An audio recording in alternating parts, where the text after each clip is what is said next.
Radhe Krishna friends, நீங்கள் இன்றைக்கி வீடியோவில் பார்க்கக்கூடிய ஒரு முக்கியமான இடம் என்ன அப்படின்னா எல்லோரா கேவ்ஸ் தான். இது வந்து நம்ம ஹிஸ்ட்ரியிலெல்லாம் படிச்சிருப்போம். எல்லோரா மலை குகை அப்படின்னு சொல்லிட்டு அந்த இடத்துல வந்து ரொம்ப ரொம்ப பிரசித்தி பெற்ற ஒரு டூரிஸ்ட்டு ஸ்பாட்டாகவும் தொல்லியல் ஆராய்ச்சியில் வந்து குறிப்பிட்ட இடமாகவும் இருக்கக்கூடியது தான். இது வந்து மகாராஷ்டிரா மாநிலத்தில் வந்து இருக்குது. அவுரங்காபாத்துக்கு பக்கத்தில் இருக்குது. ஏற்கனவே என்னுடைய சேனலில் வந்துட்டு அவுரங்காபாத்தில் 12வது ஜோதிர்லிங்கம் இருக்கிறது வந்து நான் நோட் பண்ணி வீடியோவில் போட்டிருந்தேன். அதுக்கு பக்கத்தில் தான் இதுவும் வந்து வரும். அதாவது 3 ஹவர்ஸ் ஆகும். மொத்தம் வந்து சீரடியில் நம்ம போயிட்டோம் அப்படின்னா அங்கேருந்து 3 ஹவர்ஸ் வந்து உங்களுக்கு ஜோதிர்லிங்கம் வரும். அதுலேருந்து ஒரு 2 ஹவர்ஸ் வந்தோம் அப்படின்னா இந்த எல்லோரா வரும். அதனால் பக்கத்தில் அங்கே போயிட்டோம் அப்படின்னா இது எல்லாமே நம்ம வந்து பார்க்கலாம். வாழ்நாளில் வந்து நம்ம முக்கியமாக பார்க்க வேண்டிய இடம் வந்து இந்த எல்லோரா கேவ்ஸ் அப்படின்னு ஒன்று சொல்லலாம். அவ்வளோ அழகாக பிரசித்தி பெற்ற ஒரு சிற்பத்துக்கே பேர் பெற்ற இடமாக வந்து இந்த இடம் வந்து இருக்குது. பார்க்குறப்ப வந்து பிரமிப்பாக இருக்கும். வாங்க இந்த இடம் முழுவதையுமே பார்க்கலாம். அப்படியே என்னுடைய சேனல் வந்து சப்ஸ்கிரைப் பண்ணிக்கோங்க. கிபி 600லேருந்து 1000 அப்படிங்கிற டயத்தில் வந்து ராஷ்டிரகூடர் யாதவ வம்சத்தினரால் வந்து செதுக்கப்பட்ட யுனெஸ்கோ உலக பாரம்பரிய சின்னம் தான் இந்த எல்லோரா அப்படிங்கிறது. 34 குகைகளை வந்து ஒரே இடத்துல கொண்ட இடமாக இது வந்து இருக்குது. பெரிய ஒரு மலை. அந்த மலையை வந்து 34 குகைகளாக வந்து அதிலேயே உருவாக்கி அதில் வந்து எல்லாம் சிற்பங்கள் வந்து வடிவமைச்சிருக்காங்க. அவ்வளோ அழகாக இருக்கும். கைலாசநாதர் கோவில் வந்து ரொம்ப ரொம்ப இதில் முக்கியமான இடம். சிறப்பான கட்டடக்கலைக்கு எடுத்துக்காட்டு அப்படின்னா ஜெயின் மதங்களில் எல்லாத்துலேயும் வச்சு இந்த இடம் வந்து ரொம்ப ரொம்ப முக்கியமானது.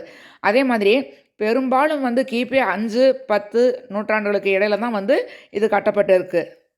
மொத்தம் வந்து 34 குகைகளில் 12 வந்து பௌத்த மதம், 17 வந்து இந்து மதம், 5 வந்து ஜெயின் குகைகளாக கட்டப்பட்டிருக்கு.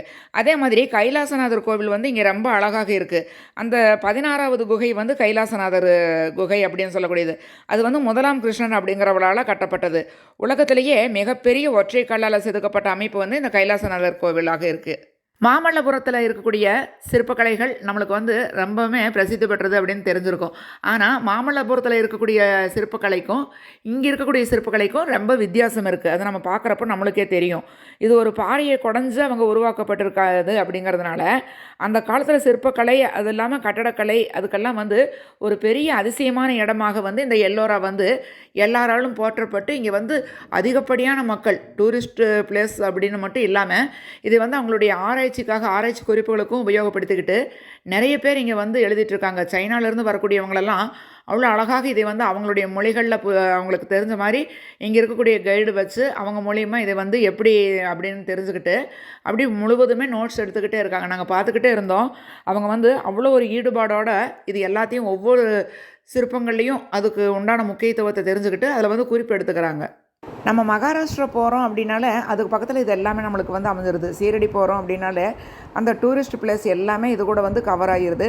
இது வந்து டூரிஸ்ட் பிளேஸ் அப்படின்னு நம்ம சொல்கிறத விட எப்போவுமே நம்ம சிற்பக்கலைகளுக்கெல்லாம் ஒரு எடுத்துக்காட்டு, நம்மளுடைய பாரம்பரியத்தை வந்து காப்பாற்றக்கூடிய இடம், நம்ம எப்போவுமே மறக்கக்கூடாத நம்ம பிள்ளைகளுக்கும் சொல்லக்கூடிய இடம் அப்படின்னு ஞாபகத்தில் வச்சுட்டே இருக்கக்கூடிய சின்னங்களாக இது எல்லாமே வந்து ஞாபகத்துக்கு வருது. அதே மாதிரி அந்த இடத்துல இருந்து வெளியே வர மனசே இல்லை. ஒரு நாள் முழுவதும் இருந்தால் கூட உங்களுக்கு இங்கே டைமே பத்தாதுங்க. கால் வலி தான் வரும். அந்த அளவுக்கு வந்து அவ்வளோ அழகாக இருக்கும். ஒவ்வொரு செதுக்கிய சிற்பங்களும் வந்து அவங்களுடைய வேலைப்பாடுகள் கைத்திறமைகள் எல்லாத்தையும் காட்டக்கூடிய விதத்தில் வந்து அவ்வளோ அழகாக வடிவமைச்சிருக்கிறாங்க. சீரடி பாபா கோயில், சனி சிக்னாப்பூர், ஜோதிர்லிங்கம் எல்லாமே ஆல்ரெடி என்னுடைய சேனலில் போட்டிருக்கேங்க. அதனுடைய லிங்க்கு டிஸ்கிரிப்ஷன் பாக்ஸில் கொடுக்குறேன், பாருங்கள். கண்டிப்பாக உங்கள் ஃப்ரெண்ட்ஸுக்கு ஷேர் பண்ண மறந்துடாதீங்க. ஏன்னா நிறைய பேர்த்துக்கு இதில் யூஸ்ஃபுல் டிப்ஸும் இருக்கும். அவங்கவுங்க வந்து போகாமல் இருந்திருந்தால் கூட இது பார்க்குறப்போ நம்மளும் ஒரு நாளைக்கு போகணும் அப்படின்னு ஒரு எண்ணங்கள் வரும். அதனால் நீங்கள் போகக்கூடிய நாட்களில் வந்து இந்த மாதிரி இடங்களை வந்து மிஸ் பண்ணாமல் பார்த்துட்டு வாங்க. எல்லோரா குகை அப்படிங்கிற இந்த சிற்பங்களெல்லாம் இப்போ நீங்கள் பார்த்தீங்க. இதில் பக்கத்தில் இன்னும் நிறைய இடங்கள் இருக்குது அந்த எல்லோராவிலேயே. அங்கெல்லாம் சுற்றி பார்க்கணும் அப்படின்னா 2 நாள் ஆகும். பேட்ரி காரெல்லாம் ஏற்பாடு பண்ணியிருக்காங்க. அதில் வந்து நம்ம பேட்ரி காரில் போயிட்டோம் அப்படின்னா அந்த இடங்களுக்கு போகிறதுக்கு யூஸ்ஃபுல்லாக இருக்கும் அப்படின்னு சொல்லிட்டு நடந்து போக முடியாதவங்க எல்லாருமே பேட்ரி கார் யூஸ் பண்ணிக்கிறாங்க. நம்மளுக்கு வந்து அங்கே கூல்ட்ரிங்க்ஸு, ஸ்நாக்ஸு அதெல்லாம் கூட சைடில் வந்து கேன்டீன் இருக்குது. அங்கே வந்து சேல்ஸ் பண்ணிகிட்ருக்காங்க. அதே மாதிரி டாய்லெட் ஃபெசிலிட்டிஸ் எல்லாமே இங்கே இருக்குங்க. எல்லோரும் அவ்வளோ தூரமாக இருந்தாலும் நம்மளுக்கு கவர் ஆகிற மாதிரி நம்ம சாப்பிடக்கூடிய ஐட்டம் ஆகட்டும், நம்மளுடைய ரிலாக்ஸாக இருக்கிறதுக்கு இடம் எல்லாமே அங்கே இருக்குது. அதனால் வந்துட்டு நம்ம அவ்வளோ தூரம் போனால் கூட நம்மளுக்கு வந்து அலுப்பு தெரியாமல் இந்த இடம் முழுவதுமே நம்ம பார்த்துட்டு வரலாங்க. இதே மாதிரி யூஸ்ஃபுல் டிப்ஸோட நெக்ஸ்ட் வீடியோவில் உங்களை மீட் பண்ணுறேன். வாழ்க வையகம், வாழ்க வளமுடன்.